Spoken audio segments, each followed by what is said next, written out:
Have you heard of the city on a hill? Said one old man to the other.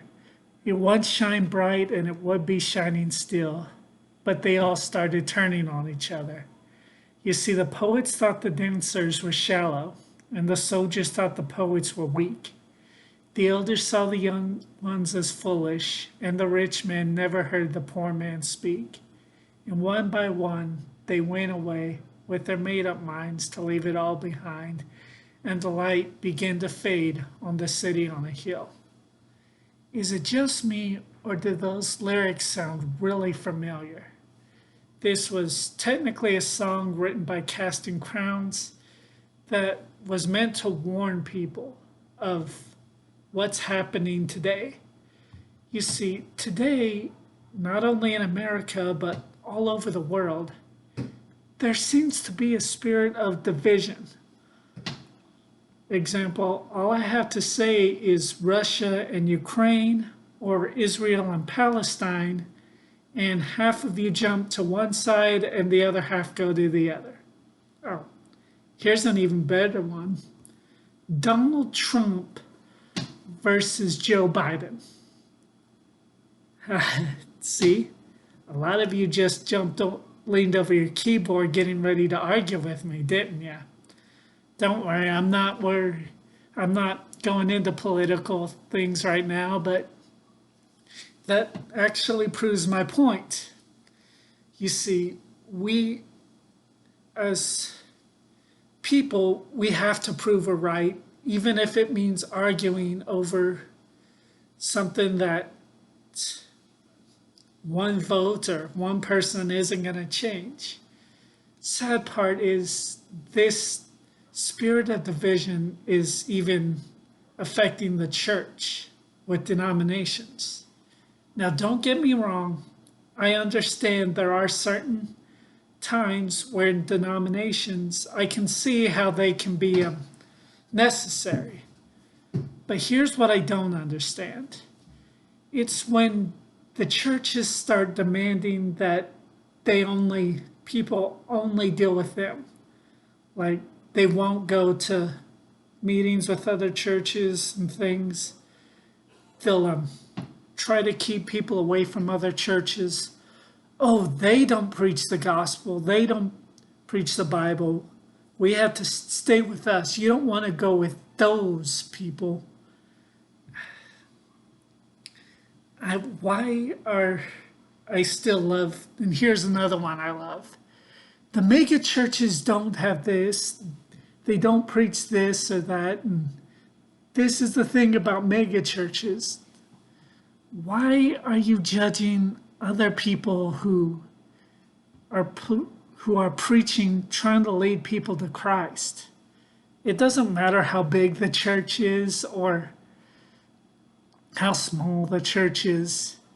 I've seen churches split because one church wanted music and the other church didn't.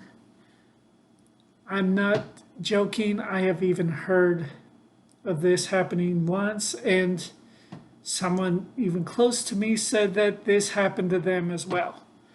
There has been preachers that have cursed members of their church because they attended another church. One preacher said that if they leave, the person's children will go insane. And another person said, oh, your life won't get any better. It won't change at all. It'll still be horrible if you leave this church. That's not right. I'm going to go ahead and say this. Honestly, if you have to curse one of your congregation members because they left the church, you need to step down. You're too immature. You're not ready. A church leader is supposed to pray for his congregation. It's a place where they could be loved. It's a place for them to be accepted and have prayer.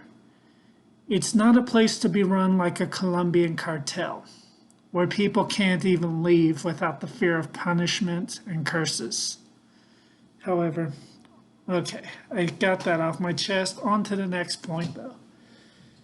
it's the main thing is what would happen if we put the little 1% of things we disagree on aside and we join together with think of what we could do. I mean, we're all preaching the gospel. We all want to go out with outreach. And if one church can reach the city, what's two churches joining together? Or three? Or 10? How much is that going to reach? The song that I just quoted earlier, the next line, the few so, a few lines later, it says, but it was the rhythm of the dancers who gave the poets light. It was the spirit of the poets who gave the soldiers strength to fight. It was the fire of the young ones. It was the wisdom of the old. It was the story of the poor man who needed to be told. You see, instead of attacking each other for our differences, our quote unquote weaknesses, or flaws in our theology, why don't we focus on our strength? Like I said, we all are wanting to preach the gospel. We all want to bring people to Jesus. Why don't we do that? I mean, there are churches who do, and I applaud you. I love that. But it seems almost as if I'm stealing something from Mike Warnke here. Isn't it interesting how God's chosen people, clothed in righteousness, their helmet is with righteousness, shield of faith, sword of the Spirit, brought up in prayer, brought up in the Bible, will spend the vast majority of their time either shining their armor or fighting one another. I don't see any reason for that. Honestly, it's frivolous. To this day, I am still praying that the body of Christ still figures out what's going on. And we really need to stop bickering, and we need to prepare for war. That's what's happening. The enemy is sending division, and because he knows that if we join together, he's already defeated, but he has even less of a chance of winning than zero.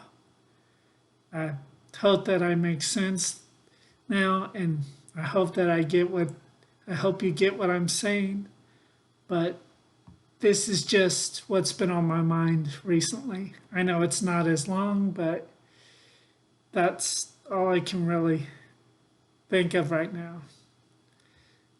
See you next time. Bye.